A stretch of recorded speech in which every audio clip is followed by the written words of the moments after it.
Bonsai Imajiner. Assalamualaikum, jumpa lagi sahabat bonsai Imajiner. Baik, kali ini kita akan mereview salah satu jenis yang sebelumnya belum pernah kita tampilkan. Ada satu jenis bonsai yang cukup menarik juga dan cukup banyak diminati, tapi kebanyakan ini biasa mereka mendongkel sehingga bentukannya bentukan alam dan kita treatment dengan bahan seadanya. Jadi lebih banyak hasil perburuan berarti ya, Master? Lebih banyak hasil perburuan. Di budidaya juga nggak, Master? Oh, kalau ini agak susah ya, karena susah perkembangannya lama pembesarannya. Cukup lama ya? Cukup lama. Bahan apa ini, Master, yang mau direview? Nah, inilah yang akan kita perkenalkan. Ini ya. Master menunjukkan satu bahan bonsai yang akan kita review hari ini. Kita boleh lihat dulu ya, Master ya. Silahkan. Ini dari daunnya. Ini daunnya kecil-kecil begini ya, Master ya? Ya, ini sudah mengecil. Sudah mengecil, sudah ini mengecil ya. Ada seperti 15. Oh iya. Ini sekilas daunnya mirip apa ya? Mirip dolar mikro nggak sih, Master?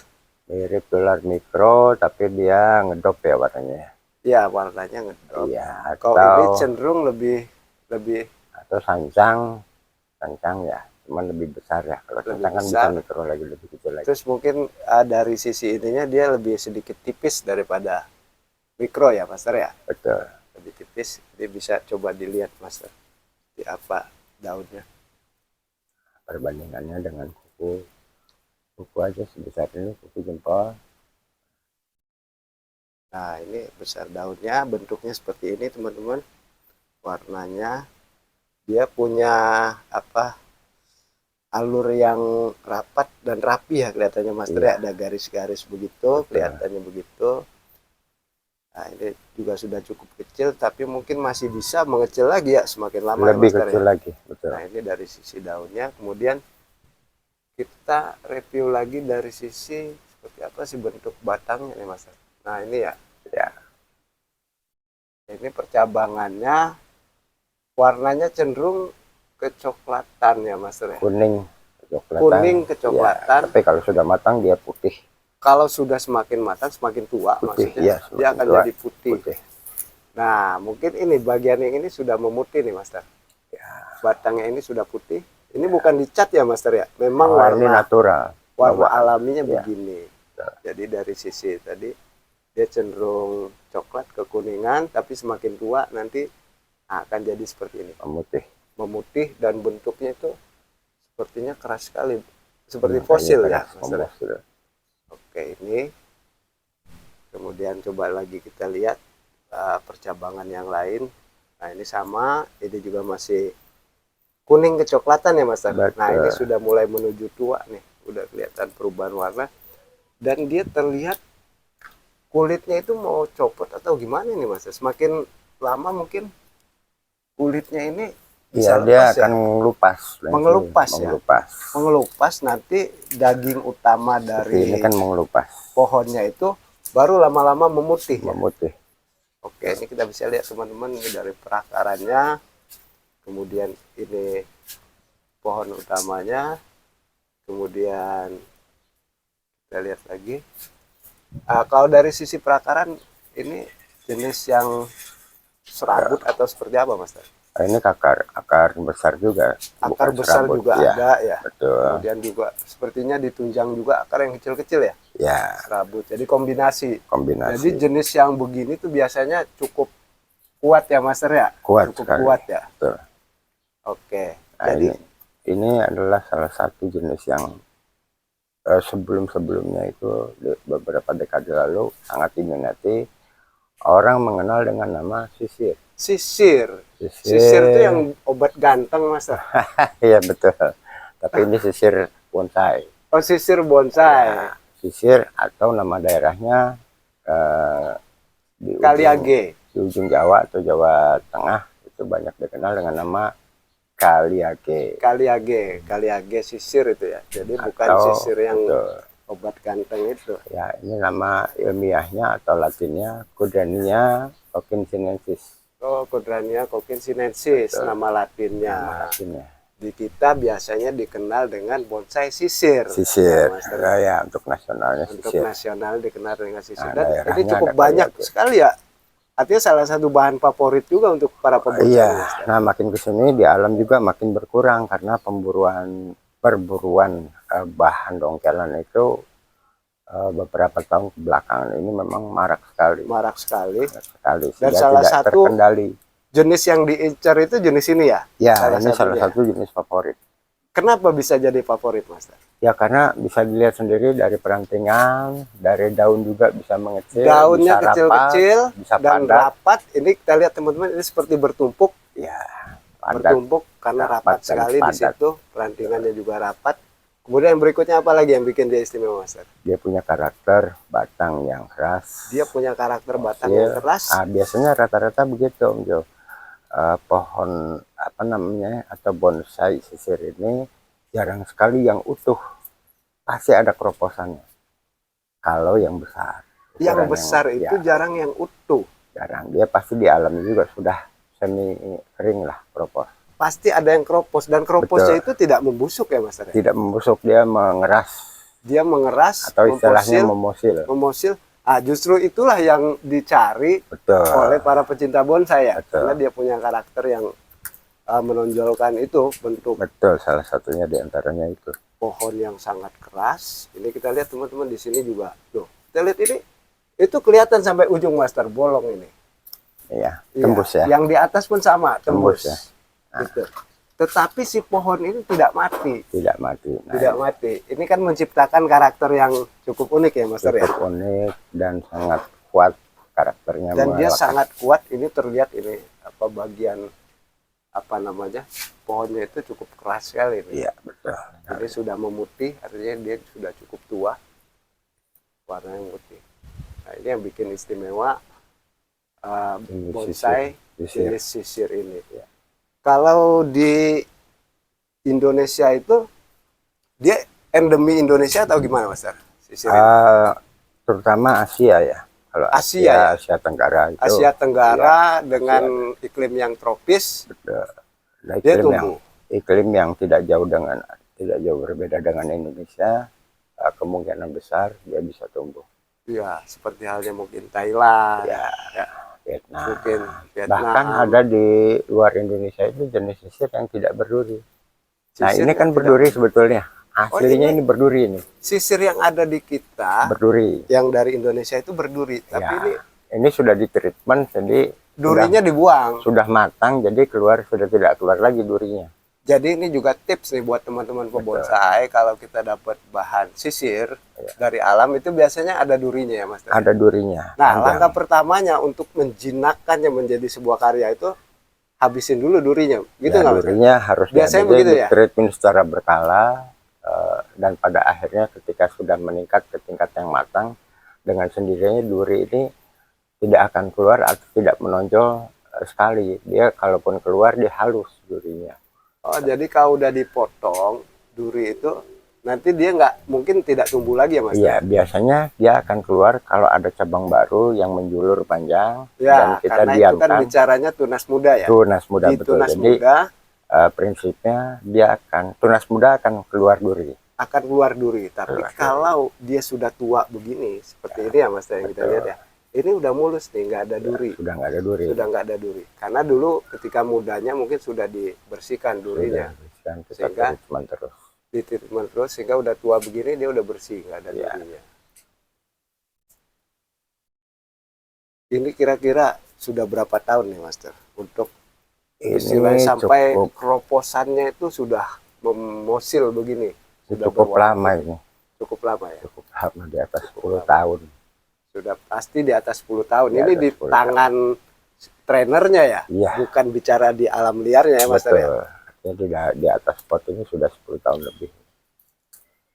Kemudian Master dilihat dari bentuknya ini,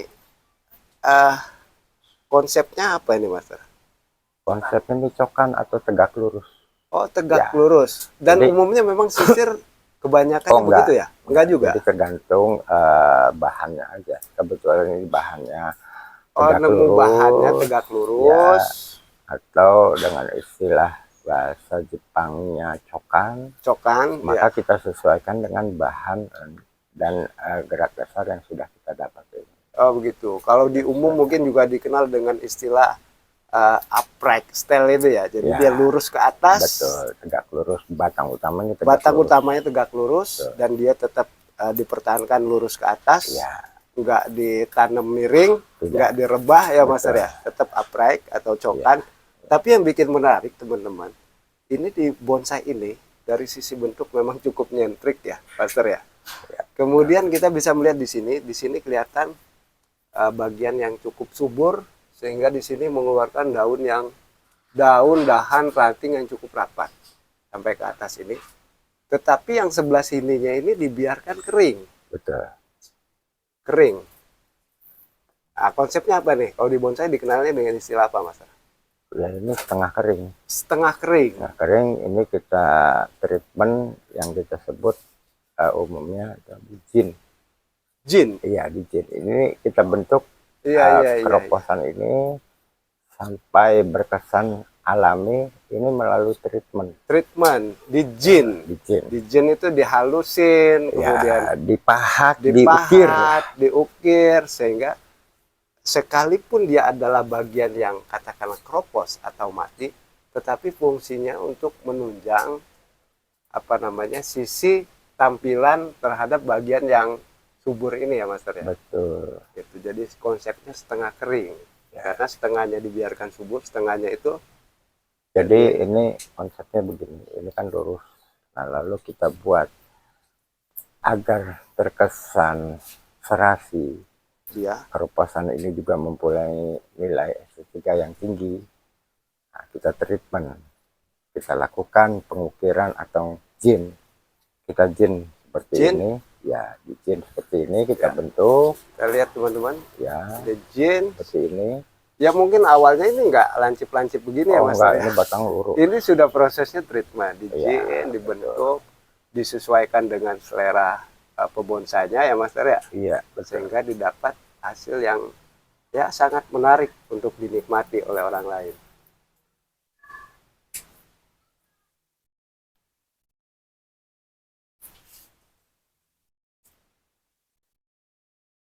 Jadi teman-teman, setelah sedikit tadi Master memberikan sedikit informasi kepada kita mengenai jenis bonsai yang satu ini, ya jenis bonsai sisir ya Master. Ini biasa sering juga jenis ini membintangi kontes ya Master. Oh iya, pada masanya iya. Pada masanya ya. Betul. Memang salah satu bahan yang favorit, banyak dikembangkan oleh seniman bonsai kita.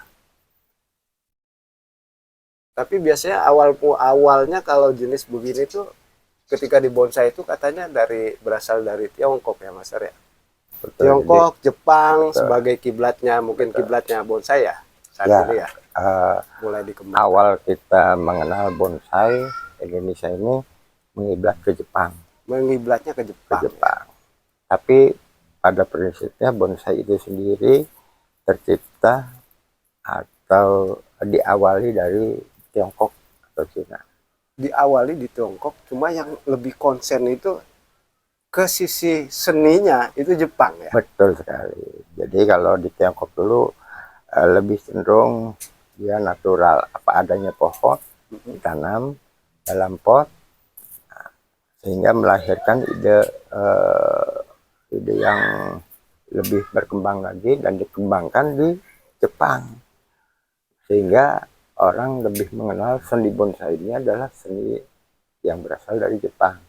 Karena sentuhan seninya itu lebih banyak dilakukan orang Jepang. Betul sekali. Mungkin apa sih istilahnya dalam bonsai itu ada istilah surrealis gitu ya Mas? Ya. Surrealis itu karena pendekatannya lebih ke alam, natural, alam. Ya. Sehingga biasanya disebut surrealis. Nah kalau sisir cokan yang ini Master, ya, sisir cokan setengah kering. Ini kira-kira menurut Master kemana nih? Stylenya. Ya, stylenya. Atau tadi bisa kita kategorikan ke dalam konsep yang mana ini? Ini memang lebih cenderung ke surrealis, tapi ada memang banyak ada sentuhan yang kita sentuh, yang kita treatment mendekati ke bentuk-bentuk yang natural. Ya, tapi di alamnya pun tetap ada bentuk sisir yang seperti ini ya. Ya sisir ya begini. Sehingga artinya, pendekatan surrealisnya itu masih masuk ya Mas. Karena keropos ini menjadi ciri khas sisir itu. Pasti kalau yang besar ini keropos. Kalau pohonnya besar itu ada bagian yang keropos. Iya, jarang saya lihat sisir yang ukuran L, apalagi ekstra L itu yang utuh. Kebanyakan pasti ada sisi keroposnya. Ada sisi keroposnya. Betul. Justru disitulah bentuk kenapa dia menjadi lebih menarik untuk ditreatment menjadi bonsai. Ya? Betul, ciri khas juga bisa membuat penambah penguatan karakter. Penguatan karakter. Nah. Betul. Oke, Master. Ini terima kasih hari ini ya. Kita bisa berbagi ke teman-teman bonsai Imaginer tentang salah satu jenis bonsai yang juga sangat favorit di kembangan para pebonsai, yaitu jenis bonsai sisir atau kaliage atau aliage ya, disebut aliage atau kaliage. Jadi kalau di Latinnya dikenal dengan nama Cudrania cochinensis. Betul sekali. Dengan ciri khas batang yang biasanya suka keropos. Gitu ya, Master ya. Oke, terima kasih Master. Ditunggu review berikutnya untuk sama-sama kita berbagi dengan pemirsa Bonsai Imaginer. Baik, terima kasih untuk seluruh sahabat Bonsai Imaginer dimanapun Anda berada, telah mengikuti review dari bahan jenis bonsai sisir ini, yang ini juga akan menambah wawasan kita tentang jenis-jenis bonsai yang berada di Indonesia. Terima kasih. Seperti biasa, salam sehat, semangat, dan selalu bahagia. Salam satu hobi. Salam satu hobi.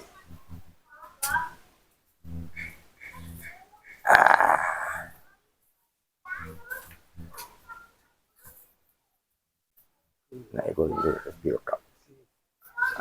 Ya, terus sidik wae, tengok jung-jung tok. Sing diketok. Iya. Bisa di atas mata.